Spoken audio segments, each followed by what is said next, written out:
யாருக்கெல்லாம் விஜயும் காவேரியும் ரொம்ப நாளைக்கு இழுத்தடிக்க கூடாதுங்க, சீக்கிரம் ஒன்று சேர்த்துடணும், இல்லைன்னா கதை வளவலா கொலக்கலான்னு போயிடும் அப்படின்னு நீங்கள் நினச்சிங்கன்னா நம்ம சேனலுக்கு ஒரு ஹைப் பண்ணிடுங்க ஃப்ரெண்ட்ஸ். தேங்க்யூ. வாங்க இப்போ நம்ம வீடியோக்குள்ளே போகலாம். உறவுகள் அனைவருக்கும் வணக்கம். அன்பு பார்க்குறாங்க சாரதாவை. என்ன இவ இங்கே இருக்கிறா, இந்த ஊருக்கு எப்படி வந்தாளுங்க, ஐயோ அடிமணியில் ஆப்பு வைக்கிறாளுகளே, ஐயோ அப்புறம் விஜய் சொத்து பூரா நம்ம ஆளலான்னு பார்த்தா இவளுக்கு வந்துடுவாள் போல இருக்கே, ஐயோ நான் இப்போ என்ன பண்ணுவேன் அப்படின்னு சொல்லிட்டு ஒரே பதட்டத்தோட வீட்டுக்கு போகிறாரு. வீட்டுக்கு போயிட்டு மாமனார்கிட்ட போயிட்டு, அதாவது தாத்தா கிட்ட போயிட்டு பேசுறாரு. மாமா மாமா எங்கே இருக்கீங்க அப்படின்னு வேகமாக அன்பு கத்திட்டு போறாரு. என்ன மாப்பிள்ள என்ன ஆச்சு அப்படின்னு கேட்க, நாடா ஏன் கேட்குறீங்க, நாசமாக போச்சு பொழப்பு போச்சு அப்படின்னு சொல்ல, என்னையா என்ன அப்படின்னு கேட்குறாங்க. அந்த சாரதாவை பார்த்தேன்.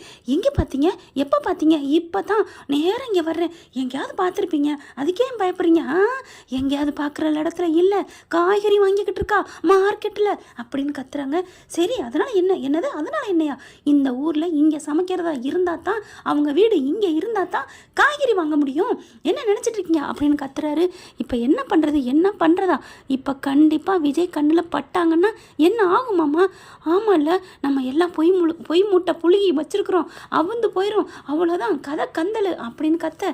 இப்போ என்ன பண்ணுறது மாப்பிள்ள, ஒன்றும் பிரச்சனை இல்லை, நான் அவளை இந்த ஊரை விட்டு காலி பண்ண வச்சிட்றேன் அப்படின்னு சொல்லிட்டு கிளம்புறாரு. மாப்பிள்ளைன்னு சொல்லலே, நீங்கள் சும்மா இருங்க மாமா அப்படின்னு வெளியில் வர கரெக்டாக விஜய் வந்துடுறாங்க. வந்த கையோட பார்க்குறாங்க. என்ன சித்தப்பு வேகமாக போயிடுறீங்க அப்படின்னு கேட்க, ஒன்றும் இல்லைப்பா அது வந்து அப்படிங்கிறாங்க. என்ன அது வந்துன்னா, இல்லை ஒன்றும் இல்லை, விஜய் இப்படி கல்யாணம் பண்ணாமல் இருக்கானே, கல்யாணம் பண்ண மாட்டானான்னு கேட்க வந்தேன், அதுதான் வேற ஒன்றும் இல்லை அப்படின்னு சொல்ல, சித்தப்பு அப்படிங்கிறாங்க. நிற்கிறாரு. என்ன நினச்சிட்டு இருக்கீங்க, இந்த கல்யாணங்கிற பேச்சை என் வாழ்க்கையில் இல்லைன்னு எத்தனை வாட்டி சொல்லிட்டேன், எனக்கு என் குட்டிமா காவேரி தான் முக்கியம், காவேரி அப்படின்னு திரும்புகிறாரு. வேற ஒன்றும் இல்லைம்மா தம்பி, நீ போய்க்க தாத்தாட்ட பேசிக்க, நான் வர்றேன், எனக்கு அர்ஜென்ட் வேலை இருக்குன்னு கத்திட்டு போகிறாங்க. என்ன தாத்தா நடக்குது அப்படின்னு கேட்க, விடுப்பா அவர் ஏதோ லூஸ் மாதிரி உளருவார் அப்படிங்கிறாங்க. இங்கே பாருங்கள், கல்யாணங்கிறது என் வாழ்க்கையில் இல்லவே இல்லை, என் மனைவியாக என் கூட வாழ்ந்துக்கிட்டு தான் இருக்கா என் காவேரி அப்படின்னு சொல்லிட்டு போயிடுறாங்க. அடுத்து செம்ம கோதனை தாங்க இருக்காரு. அன்பு என்ன பண்ணுறாரு, அந்த காய்கறி வாங்கின போன இடத்துக்கே போய் கேட்குறாங்க. இவங்க யார், இங்கே கொஞ்சம் நேரத்துக்கு முன்னாடி வந்துட்டு போனாங்கல்ல அப்படின்னு கேட்குறாங்க. எங்க 1000 பேர் வருவாங்க போவாங்க, நீங்கள் யாரை கேட்குறீங்க அப்படின்னு கேட்குறாங்க. எங்க ஏதாவது சிசிடிவி கேமரா இருக்கா அப்படின்னு கேட்க, இருக்குது அதுக்காண்டி உங்களுக்கு காமிக்க முடியுமா, ப்ளீஸ் சார் காமிங்க அப்படிங்கிறாங்க. காமிக்கிறாங்க. அதோ இவங்க தான் அப்படிங்கிறாங்க. தெரியலங்க, புதுசாக தாங்க வர்றாங்க, எனக்கு தெரியாது எங்கே இருக்கான்னா அப்படின்றாங்க. அதுக்கப்புறம் எங்கிட்டு போகுதுங்கிறத வாசல் வரைக்கும் பார்க்குறாங்க. ரொம்ப தேங்க்ஸுங்க அப்படின்னு சொல்லிட்டு வராரு. கண்டிப்பாக இந்த ஏரியாவில் தான் இருக்கணும் அப்படின்னு சொல்லிட்டு இங்கிட்ட அங்கிட்டும் தொலாவிக்கிட்டு இருக்காருங்க. கரெக்டாக பார்த்தீங்கன்னா வாசலில் சாரதை வந்து அப்படி ஏதோ குப்பையை கொண்டாந்து வைக்கிதுங்க. அந்த வாசல்லேருந்து அதான் காய்கறிலாம் வாங்கிட்டு போயிட்டு, ஆஹா இங்கே தான் இருக்காளா, இவளை என்ன பண்ணுறது ஒன்றும் புரியலையே, நேராக போய் வீட்டை விட்டு காலி பண்ணி ஓடுங்கடி அப்படின்னு சொன்னால், அப்போ விஜய் தம்பி எப்படி இருக்காரு அப்படின்னு கேட்டுருவாளே. கேட்குறதுக்கும் வேலை இல்லை, ஏன்னா அவங்க உயிரோட இல்லைன்னு சொல்லிட்டோம், இருந்தாலும் புள்ள எங்கன்னு கேட்பாளே. இப்போ என்ன பண்ணுறதுன்னு வேகமாக திரும்பி போகிறாருங்க. இவங்க குப்பையை கொட்டிட்டு நிமிடுறாங்க. கரெக்டாக பின் பொசிஷன் சொட்டத்தில் தெரியுது இல்லையா, பார்த்துடுறாங்க. சாரதா பின்னாடியே வராங்க. பார்த்தா இவர் என்ன பண்ணுறாரு, ராதாவுக்கு ஃபோன் பண்ணுறாரு. ராதா அப்படிடி இப்படிடி அப்படின்னு சொல்ல, என்னங்க சொல்கிறீங்க, அப்போ விஜய்க்கு உண்மை தெரிஞ்சால் என்ன ஆகும், அப்போ அவங்க பார்த்துட்டா ஐயோ அப்படின்னு சொல்கிறாங்க. அதாண்டி நீ உண்மை தெரிஞ்சால் என்னான்னு பயப்படுற, நான் காத்துக்கிட்டு இருக்கேன் சொத்து பூராத்தையும் ஆளலான்னு, எத்தனை நாளைக்கு இவங்க இருக்க போகிறாங்க, பொம்பளை பிள்ளைய கட்டி கொடுத்துட்டா முடிஞ்சு போச்சு, அதுக்கப்புறம் விஜயம் போட்டு தள்ளிட்டு நம்ம சொத்தை ஆளலான்னு பார்த்தா இவளுக்கு எங்கே வந்திருக்காளுக, கண்டிப்பாக அவள் ஆத்தாலும் மகளும் தானே இருப்பாளுக, அப்போ காவேரியை விஜய் பார்த்துட்டா இன்னும் ஒன்றும் புரியலையே என்ன பண்ணுறது, ஐயோ இப்போ விஜய் வேற ஸ்கூலுக்கு சேர்க்குறதுக்கு பிள்ளைய கொண்டாந்து இங்கே விட்டுட்டேன், அதுவும் பெரிய ஸ்கூலாக பேரை பாரு, பெரிய பணக்கார ஸ்கூலில் நம்பர் 1 இடமாம்ல, அங்கே கொண்டே சேர்த்து விட்டுருக்குறான், கண்டிப்பாக அந்த பிள்ளைய எப்படியாவது பார்த்துருவாளுகளே, நான் என்ன பண்ணுவேன் அப்படிங்கல. இங்கே பாடுறாதான், நான் ஆளை வச்சு போட்டு தள்ளி இந்த ஊரை விட்டே விரட்டுறேன் பாரு, என்ன நினச்சிட்டு இருக்காளுங்க, என்னமோ காவேரியை உலகத்தில் இல்லாத பிள்ளைய பெற்றுட்டாலாம், இவன் ஒருத்தன் காவேரின்னு பிள்ளைக்கு பேரை வச்சுக்கிட்டு என்ன நினச்சிட்டு இருக்கேன், நான் விட மாட்டேன், நீ தைரியமாக இருறாதா, நான் ஆளை கூப்பிட்டு பேசிடுறேன் அப்படின்னு சொல்லிட்டு அடியாட்களுக்கு சேர்ந்து பேச ஆரம்பிக்கிறாருங்க அந்த அன்பு. இதையெல்லாம் கேட்டுட்டு அப்படி பக்கத்தில் போன சாரதா போகவே இல்லை, அப்படியே ஒதுங்கி நிற்கிறாங்க. என்னது விஜய் தம்பி உயிரோடு இருக்காரா அப்படின்னு சொல்லிட்டு ஒரு மாதிரி ஆயிடுறாங்க. அப்போ இறந்துட்டதா சொன்னதெல்லாம் பொய்யா, அட பாவிங்களா படுபாவிங்களா அப்படின்னு சட்டையை பிடிச்சி அரைகிற மாதிரி நினைக்கிறாங்க. ஆனால் ஒன்றும் பண்ண முடியாதே. அடுத்து காவேரி பேத்தி பேர் காவேரியா, அப்போ நம்ம பொண்ணு சொன்னாலே அவள் பேர் காவேரின்ட்டு, அதுவும் இந்த ஊர்லேயே நம்பர் 1 ஸ்கூல் அப்படின்னா நம்ம காவேரி சேர்ந்த ஸ்கூலும் அதே ஸ்கூல் தானே அப்படின்னு காவேரி அம்மா நினைக்கிறாங்க. அதுக்கப்புறம் சரி இப்போ என்னன்னு கேட்போம் அப்படின்ட்டு காவேரி அப்படின்னு காவேரிக்கு ஃபோன் பண்ணி பேசுகிறாங்க. என்னம்மா நான் கொஞ்சம் வெளியில் வந்து நிற்கிறேன், வெளில வா அப்படிங்கிறாங்க. என்னம்மா ஏம்மா வாடி அப்படிங்கிறாங்க. உடனே புறப்பட்டு ஸ்கூலுக்கு போயிடுறாங்க சாரதா. அடுத்து காவேரி அப்படிங்கிறாங்க. என்னம்மா அங்கே காவேரி இருக்கல்ல அந்த குட்டி பாப்பா அவளையும் கூட்டிக்கிட்டு வா அப்படிங்கிறாங்க. ஏம்மா கூட்டிக்கிட்டு வாடி. அப்புறம் அவங்க அப்பா பேர் என்னன்னு கேட்டியா? கேட்டாச்சு விஜய்மா அப்படிங்கிறாங்க. விஜய் அப்போ கன்ஃபார்மாக தெரியுது கண்டிப்பாக அவள் நம்ம புள்ள தான். அப்போது இவ புள்ள கூட தான் நேற்று புள்ள உறவாடிக்கிட்டு இருந்தாளா அப்படின்னு சந்தோஷம் தாங்கலை. அதுக்கப்புறம் குட்டி காவேரியும் வர்றாங்க. குட்டி காவேரியை பார்த்தோன்னே ஓடி போய் கட்டி பிடிச்சிக்கிட்டு முத்த மழை பொழியிறாங்க. தங்கமே வைரமே பட்டு என் செல்லம் தங்கன்னு காவேரி பார்க்குறாங்க. அம்மா வர சொன்னது என்ன, நீ என்ன குட்டி பாப்பாவை கொஞ்சற? ஓ நேற்று ஃபுல்லாக அவளை பற்றி நான் சொன்னதுனால ஆசை வந்துருச்சா அப்படிங்கிறாங்க. ஆமடி அப்படின்னு சொல்லிட்டு என் தங்கம் என் பட்டு அப்படின்னு கொஞ்சம் பாட்டி என்ன நீங்கள் அழகாக கொஞ்சறீங்க அப்படின்னு சொல்ல நல்லா கொஞ்சம் வேண்டி. அப்புறம் உங்கள் அப்பா எங்கே இருக்காங்க? அப்பா வீட்டில் இருக்காங்க. அம்மா தான் இல்லையே அப்படின்னு காவேரி சொல்ல, உனக்கு இந்த பாட்டி அம்மாவை காமிச்சா என்ன தருவ அப்படின்னு கேட்க, எங்கள் அம்மாவை நீங்கள் காமிப்பீங்களா? எங்கள் அம்மாவை காமிப்பீங்களா பாட்டி? எங்கள் அம்மாவை மட்டும் காமிச்சிட்டிங்க, உங்களுக்கு என்ன வேணாலும் தருவேன் அப்படின்னு சொல்ல, அப்படின்னா நீ ஒன்று பண்ணணுமே. என்ன பண்ணணும்? இப்போ நாங்கள் உன்னை விட்டுருவோம், நீ போனதுக்கப்புறம் அங்கிட்டு போகையில் மயங்கி விழுந்துரு, உன்னை தூக்கிட்டு ஆஸ்பத்திரிக்கு போகிறோன்னு சொல்லி கூட்டிகிட்டு போகிறோம். அங்கே வச்சு உன் அப்பாவையும் அம்மாவையும் காமிக்கிறேன். அப்பாவையும் அம்மாவையும் காமிக்கிறீங்களா? என்ன பாட்டி சொல்கிறீங்க? நான் சொல்கிறத கேளு. இந்த பாட்டியை நம்புவியா இல்லையா? காவேரி மிஸ் எனக்கு ரொம்ப பிடிக்கும், அவங்க அம்மா நீங்கள் நல்லவங்கள தான் இருப்பீங்க ஜூட்டு அப்படிங்கிறாங்க. அதுக்கப்புறம் மிஸ் நீங்கள் 2 பேர் பேசிக்கங்க, நான் வர்றேன் அப்படின்னு போக காவேரி என்ன பண்ணுறாங்க, என்னம்மா திடீர்னு வந்திருக்க? ஒன்றும் இல்லடி, உன்னை பார்க்கணும்னு தோணுச்சுடி, அதாண்டி வந்தேன் அப்படிங்கிறாங்க. எனக்கு என்னமோ நீ கண்ட கனவு மாதிரி எனக்கு வந்துச்சுடி. என்னம்மா சொல்கிற? ஆமாம்மா அப்படிங்கிறாங்க. அம்மா கனவா அது நினைவா? போய் சொல்கிறேன். எனக்கு அழகன் 6 அடி உயரத்தில் செம்மையாக செகப்பாக சூப்பராக ஒரு ஆணோட எனக்கு கல்யாணம் ஆகி குழந்தையெல்லாம் பெற்ற மாதிரி இருக்குமா, நான் அவர் என்னோட சந்தோஷமாக வாழ்கிற மாதிரி கனவுல வருதுமா அப்படின்னு பேசிகிட்டு இருக்காங்க. அது கண்டிப்பாக நினைவாகுண்டி அப்படிங்கல அந்த பொண்ணு என்ன பண்ணுது, வேறு ஆளோடு, அதாவது அங்கே இருக்கிற ஹெச்எம் வந்து குட்டிமா உள்ளுக்க போகலையா, இந்த போகிறேன் மிஸ் அப்படின்னு போகல டபக்குன்னு வலிக்கி விட்டு விழுகிற மாதிரி மயங்கி விழுகுது. ஐயோ என்னாச்சு அப்படின்னு எல்லாரும் வராங்க. சாரதா ஓடி வந்து தூக்கிடுறாங்க. ஐயோ என்னாச்சு அப்படின்னு சொல்லிட்டு, நான் வந்து ஆட்டோ நிற்கிது, நாங்கள் ஆஸ்பத்திரி தூக்கிட்டு போகிறோம், காவேரி நீ வா துணைக்கி அப்படின்னு சொல்லல. அங்கே இருக்க ஹெச்எம் என்ன பண்ணுறாங்க, இங்கே இருக்க இன்னொரு ஸ்டாப்பையும் கூட்டிகிட்டு போங்க அப்படிங்கிறாங்க. 2 ஸ்டாப்பும் பாப்பாவை தூக்கிக்கிட்டு சாரதாவும் கிளம்புறாங்க. சாரதா என்ன பண்ணுறாங்க, ஆட்டோக்கார்ட்ட நான் வந்த இடத்துக்கு கொண்டு போ அப்படின்னு சொல்லிடுறாங்க. பார்த்தா அம்மா எங்கேம்மா போகிறோம்? ஆஸ்பத்திரிக்கு தாண்டி வாடி அப்படிங்கிறாங்க. ஆஸ்பத்திரின்னு இங்கே போகிறோம், வேறு பக்கத்து போகவும், அம்மா நம்ம வீட்டுக்கு போகிற வழி மாதிரி தெரியுதுன்னு கிட்டக்க போயில சொல்கிறாங்க. அங்கே தாண்டி ஒரு மருந்து இருக்குடி, அந்த மருந்தில் கொணம் ஆயிடுவாடி அப்படிங்கிற அந்த கூட இன்னொரு ஸ்டாப் என்ன பண்ணுறாங்க, அம்மா எங்கேம்மா கூட்டி போகிறீங்க? நீ வாமா, உனக்கு ஒன்றும் பயம் இல்லை, நீ பயப்படாத, ஒன்றும் நடக்காது அப்படின்னு வீட்டுக்கு கூட்டி போகிறாங்க. கூட்டி போயில பாப்பாவையும் தூக்கிட்டு சாரதா நான் தான் தூக்குவேன் அப்படின்ட்டு போகிறாங்க.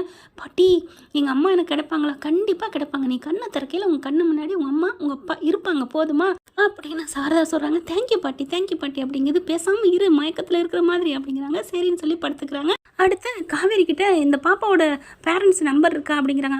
இருக்குது அப்படின்னு சொல்லிட்டு அவங்க பேக்லேருந்து எடுக்கிறாங்க. நம்பர் எடுத்து கொடுக்குறாங்க. காவேரி நம்பர் எடுத்துகிட்டு, காவேரி நீயே பேசு அப்படிங்கிறாங்க. நானா? ஆமாடி நீ தானே ஸ்கூல் கிளாஸ் மிஸ்ஸு அப்படிங்கிறாங்க. சரின்னு சொல்லிட்டு விஜய்க்கு அடிக்கிறாங்க. விஜய்க்கு அட்டன் பண்ணுறாரு. பண்ணோன்னே நாங்கள் காவேரி படிக்கிற ஸ்கூல்லேருந்து பேசுகிறோம் அப்படிங்கிற காவேரி அப்படின்னு சொல்லல இவருக்கு ஒரு மாதிரி ஜிப்புங்குது. என்ன விஷயம் திடீர்னு கால் பண்ணியிருக்கீங்க அப்படின்னு விஜய் கேட்க நடந்ததை சொல்கிறாங்க. என்னாச்சு என் பிள்ளைக்கு, என்னாச்சு என் குட்டிமாவுக்கு அப்படிங்கிறாங்க. உடனே காவேரிட்டு வந்து ஃபோனை பிடுங்கிடுறாங்க சாரதா. அப்படியே தனியாக வெளியில் வராங்க. இந்த மாதிரி இந்த அட்ரஸுக்கு வாங்க, நாங்கள் உங்களுக்கு அனுப்புகிறோம், நீங்கள் அந்த இடத்துக்கு வாங்க, உங்கள் குழந்தைய தூக்கிட்டு வந்தாச்சு அப்படிங்கிறாங்க. என் பிள்ளைக்கு ஒன்றும் ஆகலையே அப்படின்னு கத்துறாரு. ஒன்றும் ஆகலை, நீங்கள் பயப்படாதீங்க அப்படின்னு சொல்லிட்டு வச்சிடுறாங்க. அதுக்கப்புறம் லொக்கேஷன் அனுப்புகிறாங்க. அதில் வேகமாக பறந்தடிச்சு வந்துட்டுருக்காரு. மறுபடியும் அந்த நம்பருக்கு விஜய் கால் பண்ணிக்கிட்டே வராங்க. இங்கே பாருங்கள் என் பாப்பாவுக்கு ஒன்றும் இல்லையே அப்படிங்கிற சாரதா தான் பேசுது. உங்கள் பிள்ளைக்கு ஒன்றும் ஆகலை, நீங்கள் வாங்க அப்படிங்கிறாங்க. நீங்கள் நினச்சதெல்லாம் நடக்கும், 5 வருஷம் உங்களோட தவம் உங்கள் கண்ணில் கிடைக்கும் அப்படிங்கிறாங்க. என்னம்மா சொல்கிறீங்க அப்படின்னு வண்டி ஓட்டிகிட்டு வராரு.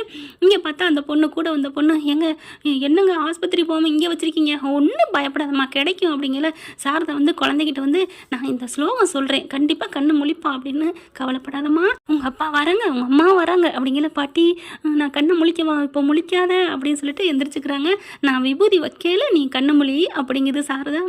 அப்படிங்கிறாங்க. அதுக்கப்புறம் அந்த நர்ஸ், அந்த பொண்ணு கூட வந்திருக்கு இல்லையா, இன்னொரு ஸ்டாப்பு, கவலைப்படாத நீ உட்காந்துரு அப்படிங்கிறாங்க. அதுக்கப்புறம் தான் அந்த ஃபோன் வருது. இங்கிட்டு போகிறாங்க. சாரதா தனியாக எடுத்துகிட்டு போய் பேசுகிறாங்க. விஜய் கேட்டுக்கிட்டு இருக்கையில, உங்களுக்கு என் தம்பி உங்கள் குழந்தை வேணுமா அப்படிங்கிறாங்க. என்னங்க பேசுகிறீங்க, குழந்தை தான் வேணும். இல்லை உங்களுக்கு குழந்தை வேணுமா, இல்லை உங்கள் மனைவி 5 வருஷத்துக்கு முன்னாடி இறந்தாங்களே அந்த மனைவியை பார்த்தா என்ன பண்ணுவீங்க அப்படின்னு கேட்டோன்னா ஆடி போய் வண்டியை பிரேக் போடுறாரு. என்னது, இது எப்படி உங்களுக்கு தெரியும் அப்படின்னு கேட்குறாங்க. தெரியும், இப்போ உயிரோடு இருக்காங்கன்னா நீ என்ன பண்ணுவேப்பா அப்படின்னு கேட்குறாங்க. ஏங்க உயிரோடு இருந்தால் என்ன பண்ணுன்னு இறந்தவங்கள போய் கேட்குறீங்க. ஏங்க இறந்துட்டாங்கன்னு சொல்கிறதெல்லாம் நம்புவீங்களா? உங்கள் வீட்டுக்காரவங்க சொன்னதை உங்ககிட்ட ஒரு வேளை பொய் சொல்லியிருக்கலாம் இல்லையா அப்படின்னு சொன்னோன்னே அவருக்கு குழப்பம் வருது. அப்படியே ஆடி போகிறாங்க. அப்போது என் பொண்டாட்டி உயிரோடு இருக்காளா, சொல்லுங்க, உங்கள் பொண்டாட்டி உயிரோடு இருந்தால் என்ன பண்ணுவீங்க? ஐயோ உங்களுக்கு நான் கோயில் கட்டுவேங்க, என் பொண்டாட்டி மட்டும் உயிரோடு இருந்தா அப்படிங்கிறாங்க. அப்போ கண்டிப்பாக ஒரு கோயிலை கட்டுங்க அப்படிங்கிறாங்க. ஐயோ நீங்கள் யாரு அப்படிங்கிறாங்க. இன்னும் என் குரல் தெரியலையா தம்பி அப்படிங்கிற. சாரதா அத்தை அப்படிங்கிறாங்க. அத்தை அப்படின்னோடனே ஆமாம் தம்பி, என்ன சொல்கிறீங்க, நீங்களாம் நல்லா இருக்கீங்களா, என் பொண்டாட்டி அப்படிங்களா. அதெல்லாம் சும்மா தம்பி, உங்கள் பாட்டி உங்கள் காதில் சுற்றின பூவு கட்டு கதை அப்படின்னு சொன்னோன்னா மயக்கமே வருது விஜய்க்கு. அப்போ என் பொண்டாட்டி உயிரோடு இருக்காளா அப்படிங்களா. ஆமாம், எங்கே இருக்கா அப்படிங்கல. இங்கே தான் அப்படிங்கிறாங்க. எங்கே, என் வீட்டில் தான் அப்படின்ட்டு. அப்போ என் புள்ள பார்த்தா சந்தோஷப்படுவாளே. தம்பி உங்களுக்கு முன்னாடி உங்கள் பொண்ணு அவங்க அம்மாவோட சேர்ந்துட்டா, கட்டி பிடிச்சி முத்தம் கொடுத்து பாச மலையில் 2-3 நாளாக தெளிச்சிக்கிட்டு இருக்காங்க. என்ன சொல்கிறீங்க? ஆமாம், ஸ்கூல் மிஸ்ஸுன்னு சொல்லி பேசினாலும் அவங்க வீட்டில். ஆமாம், அது என் காவேரியா? ஐயோ நான் அப்போ தான் விட்டுட்டுலாம் வந்தேன், ஐயோ நான் பார்க்கலையே அப்படின்னு வேகமாக வண்டியை ஓட்டுறாரு. அப்புறம் தம்பி அவளுக்கு அப்படிங்கல. என்ன தம்பி சொல்லுங்க, அவளுக்கு என்ன நினைப்பே இல்லையா அப்படிங்கிறதான் சொல்கிறாங்க. காவேரிக்கு நடந்த விபத்தை, அதாவது சுயநினைவு இழந்ததை அப்படியே துடிக்கிறாரு. அப்போ என் பொண்டாட்டி சுயநினைவு இல்லையா அப்படின்னு அழுகுறாங்க. கவலைப்படாதீங்க தம்பி, சுயநினைவு இல்லைனாலும் அவள் மனசில் கனவுல எல்லாமே நீங்கள் தான் வந்துக்கிட்டு இருக்கீங்க. தினைக்கும் சொல்ல ஆரம்பிச்சிட்டா, எனக்கு என்னமோ ஒரு நல்ல அழகான ஆம்பளையோட கல்யாணம் ஆனது மாதிரி கனவு வருதுமா அப்படின்னே சொல்லிக்கிட்டு இருக்கா தம்பி அப்படிங்கிறாங்க. இப்போ நான் அவளை ஞாபகப்படுத்தலாமா? அதெல்லாம் படுத்தலாம் வாங்க அப்படிங்கிறாங்க. கரெக்டாக வாசலில் நிற்கிறாரு. அதுக்குள்ளே நம்ம காவேரியை விஜய், நம்ம சாரதை என்ன பண்ணுறாங்க, கூட்டிக்கிட்டு ரூம்குள்ளே போயிடுறாங்க. இங்கே வாடி அப்படின்னு கூட்டிகிட்டு, இங்கே வா அப்படின்ட்டு. என் காவேரி, உனக்கு உன் புருஷன் வந்தா என்ன பண்ணுவ? என்னது என் புருஷனா? எனக்கு தான் கல்யாணமே ஆகலைன்னு சொன்னியம்மா. இல்லடி, ஒருவேளை கல்யாணம் ஆயிருந்தா. அம்மா என்னம்மா சொல்கிற அப்படின்னு கேட்க, நீ சொன்னதெல்லாம் உண்மைதாண்டி, கனவுல கண்டதெல்லாம் உண்மைதாண்டி, உனக்கு கல்யாணம் ஆயிடுச்சுடி, உன் புருஷன் விஜய்டி அப்படின்னு சொல்ல, அதான் அந்த பேரை கேட்டால் ஒரு மாதிரி ஆகுது. ஆமாடி, உன் புருஷன் அவ்வளோ அழகண்டி அப்படின்ட்டு ஃபோட்டோவை எடுத்து காமிக்கிறாங்க. பார்த்து ஆடி போகிறாங்க. அம்மா என்னம்மா சொல்கிற? ஆமாம் அப்படின்னு சொல்ல, இது காவேரி அவங்க அப்பா ஃபோட்டோமா? ஆமாடி, பொண்டாட்டி இறந்துட்டேன்னு சொல்லி உன் பேரை தான் பிள்ளைக்கு வச்சிருக்காருடி. அப்போ இங்கே படுத்து கிடக்கிறது ஓன் பிள்ளைடி அப்படின்னு சொல்ல அப்படியே துடிச்சு போகிறாங்க. ஆமாடி ஆமாம், உங்கள் பாட்டி தாண்டி உன்னை பிரிச்சுட்டாங்கன்னு நடந்ததை பூரா சொல்கிறாங்க. நீங்கள் 2 பேரும் அப்படி வாழ்ந்தீங்கடி அப்படின்னு சொல்ல, என் மேலே உசுராக இருந்தாரா விஜய் அப்படின்னு சொல்லிட்டு ஓடி பிள்ளைய கட்டி பிடிச்சி, தங்கமே, என் வைரமே, என் செல்லமே நான் அழுகுறாங்க. காவேரி என்ன இது, எங்கள் அம்மா வருவாங்கன்னு தானே பாட்டி சொன்னாங்க. காவேரி மிஸ் என் செல்லமே தங்கமேன்னு கொஞ்சிறாங்களே, பாட்டி சீக்கிரம் வாயேன் அப்படிங்கிறாங்க. அப்போ அந்த பொண்ணு இங்கே இருக்கா. உடனே என்ன பண்ணுறாங்க, இப்போ காவேரி குட்டிமா கண்ணை முழிடா அப்படிங்கிறாங்க. விபூதி வச்சா தானே கண்ணு முழிப்பேன்னு சொல்லியிருக்கேன் அப்படின்னு மனசுக்குள்ள நினைக்கிறாங்க. அதுக்கப்புறம் பார்க்குறாங்களா, கண்ணு முழிக்கவே இல்லை. கரெக்டாக காவேரி இருந்துட்டு, அம்மா எங்கம்மா அவர் வந்துக்கிட்டு இருக்காருடி அப்படிங்கல. அவங்களால தாங்க முடியல. கதவு கேட்டு திறந்துட்டு வாராரு. காவேரியும் துள்ளி குதிச்சுட்டு வராங்க. விஜய் இங்கே வாராரு, இங்கே காவேரி இங்கே வராங்க. அப்படியே 2 பேரும் படத்தில் கிளைமேக்ஸில் ஓடி வருவாங்க பார்த்தீங்களா, காதல் கோட்டையில் அஜித்தும் தேவயானி. அந்த மாதிரி அஜித்து ஓடி வரல, தேவயானி தான் ஓடி வருவாங்க. ஆனால் இதில் நம்ம 2 செல்லங்கள் ஓடி கட்டி பிடிக்கிறாங்க. காவேரி அப்படின்னு சொல்லிட்டு, நீ செல்லண்டி உயிரோடவா இருக்கிற அப்படின்னு சொல்லிட்டு கட்டி பிடிச்சிக்கிறாங்க. காவேரிக்கு அப்படியே ஒரு மாதிரி ஆகுது கட்டி பிடிச்சோடனே. விஜயால் சந்தோஷம் தாங்க முடியல. காவேரி அப்படின்னு சொல்லிட்டு இறுகிய கட்டி பிடிக்கிறாங்க. அப்படியே அவரால் எத்தனை வருஷம், 5 வருஷம் நான் உன்னை விட்டுட்டு எப்படி இருந்தேன், நீ உயிரோடு இருக்கிற தெரியாமல் நான் பாவின்னு கட்டிக்கிட்டு தலையில் நெத்திலையும் அடிக்கிறாரு. ஐயோ அப்படிலாம் பண்ணாதீங்க அப்படிங்கிறாங்க. காவேரி நம்ம புள்ள அப்படின்னு சொல்லிட்டு, எங்கே அப்படின்னு 2 பேரும் வராங்க. சாரதா என்ன பண்ணுறாங்க, விபூதி எடுத்து அந்த பாப்பா நெத்தியில் வைக்க டங்கின்னு கண்ணை முழிக்குது. 2 பேரையும் பார்க்குது. அப்பாவும் அம்மாவும், நீ சொன்ன மாதிரி, நான் சொன்ன மாதிரி, உனக்கு வாக்கு கொடுத்த மாதிரி உங்கள் அப்பா உங்கள் அம்மா இவங்க தான் அப்படின்னு சாரதா சொல்ல அப்படியே கண்ணு முழிக்கிறாங்க. டாடி அம்மா அப்படின்னு சொல்லிட்டு 2 பேரையும் கட்டி பிடிக்கிறாங்க. காவேரி விஜயும் பார்த்தீங்கன்னா பாப்பாவை விட்டுறாங்க கட்டி பிடிச்சிட்டு. அதுக்கப்புறம் சாரதா பாப்பாவை வாங்கிக்கிறாங்க. காவேரி விஜயை பார்க்க, விஜய் காவேரி பார்க்க, அந்த பொண்ணு வந்து இன்னொரு ஸ்டாப்பு, என்னம்மா நடக்குதுங்க அப்படிங்கிறாங்க. ஒன்றும் நடக்கலம்மா, தொலைஞ்சு போன என் பொண்ணோட வாழ்க்கை தாம்மா இங்கே நடந்துட்டுருக்கு, கொஞ்சம் பொறுமையாயிருமா அப்படிங்கிறாங்க. அதுக்குள்ளே பார்த்தீங்கன்னா திரும்பி பார்க்குறாங்க, இறுக்கி கட்டி பிடிச்சிக்கிறாங்க காவேரி விஜயும். காவேரி காவேரி என்ன உனக்கு தெரியுதா அப்படியே பார்க்குறாங்க. எப்படியோ ஒரு மயக்கம் வருது. காவேரி காவேரி அப்படிங்கிறாங்க, மயங்கிடுறாங்க. அதுக்கப்புறம் ஓடி வந்து பாப்பா என்ன பண்ணுறாங்க, குட்டி பாப்பா தண்ணி எள்ளி தெளிக்கிறாங்க. அம்மா அம்மா இப்போ எங்கள் அம்மாவுக்கு நினைவு வந்துடும், எப்படி சொல்கிற அப்படின்னு கேட்க, ஆமாம் எத்தனை படம் பார்த்துருக்கோம், அப்படியே மயங்கி விழுவாங்க. அப்புறம் நினைவு வந்துடும்ல தண்ணி தெளித்தோன்னே. அம்மா காவேரிம்மா என்னை பாருங்கம்மா அப்படின்னு சொல்ல கண்ணை முழிக்கிறாங்க. கண்ணை முழிச்சோன்னே விஜய் அப்படின்னு சொல்லிட்டு 2 பேரும் கட்டிக்கிறாங்க. இங்கே இவங்களை காலி பண்ணுறதுக்கு அன்பு அனுப்புனார் இல்லையா ஆட்களை, அவங்களோட வர்றாங்க. வந்துட்டு யாராவது வீட்டில் ஏய் அப்படின்னு சொல்லிட்டு வந்து மிரட்ட வராங்க. அன்பு அனுப்பின ஆளுங்க போய் நான் அடைச்சிக்கிட்டு நொடிக்கிட்டு அப்படியே கம்பை வச்சு அடிக்கிறாங்க, நொறுக்குறாங்க. உள்ளார வராங்க. லேடிஸ் தானே இருப்பாங்கன்னு சொன்னாங்க அப்படின்னு விஜயை பார்த்தோன்னா ஆடி போகிறாங்க. மின்னல் மாதிரி நிற்கிறாரு. அப்படியே காவேரியை ஒதுக்கி இப்படி தள்ளிட்டு, என்னங்கடா எங்கே வந்தீங்க, அதெல்லாம் ஒன்றும் இல்லை அப்படின்னு சொல்லிட்டு ஓட பார்க்குறாங்க. ஓடி போய் ஜம்ப் பண்ணி பிடிச்சி அடி நொறுக்கி எடுத்துடுறாரு. சும்மா வச்சு தான் செய்கிறாரு. அடித்து நொறுக்கி யாரை அனுப்புனது அப்படிங்கல, அது வந்து யாரும் இல்லை அப்படிங்கிறாங்க. எப்படிடா நீங்கள் வந்து இவங்களை வீட்டை விட்டு காலி பண்ண சொல்லுங்க, நீங்கள் யாரடா எங்கடி இருக்கிறீங்க, வீட்டை விட்டு காலி பண்ணிங்கடி நீங்கள் சொல்லிக்கிட்டே வந்தீங்கடா அப்படின்னு அடிக்கிறாங்க. இல்லைங்க அன்பண்ணன் தான் இப்படிலாம் செய்ய சொன்னார் அப்படின்னு சொன்னோன்னு செம்ம காண்டாகிறாரு. அப்படியே அன்பு தான் எல்லாத்துக்கும் காரணமா அப்படிங்கல. இங்கே அன்பு தூரத்தில் வந்து பார்த்துட்டு ஐயோ நம்மளை போட்டு விட்டாங்களேன்னு ஓடுறாங்க. என்ன ஃப்ரெண்ட் இப்படி போனால் நல்லா தானே இருக்கும். இனிமேல் என்ன காவேரி விஜய் ஒன்று சேர்ந்துருவாங்க. இந்த வீடியோ உங்களுக்கு பிடிச்சிருந்தா தயவு செய்து லைக் பண்ணுங்க. இன்னும் அப்டேட்ஸ்க்காக சேனலை சப்ஸ்கிரைப் பண்ண மறக்காதீங்க. நம்ம கிட்ட இருக்க எல்லா சேனல்ஸோட லேட்டஸ்ட் வீடியோ அப்டேட்ஸ்க்காக மேல ரைட் சைடுல காட்டுற லிங்கை கிளிக் பண்ணி வாட்ஸ்அப் குரூப்ல ஜாயின் பண்ணுங்க. உங்களிடம் விடைபெறுவது நான் உங்கள் மெஹர்.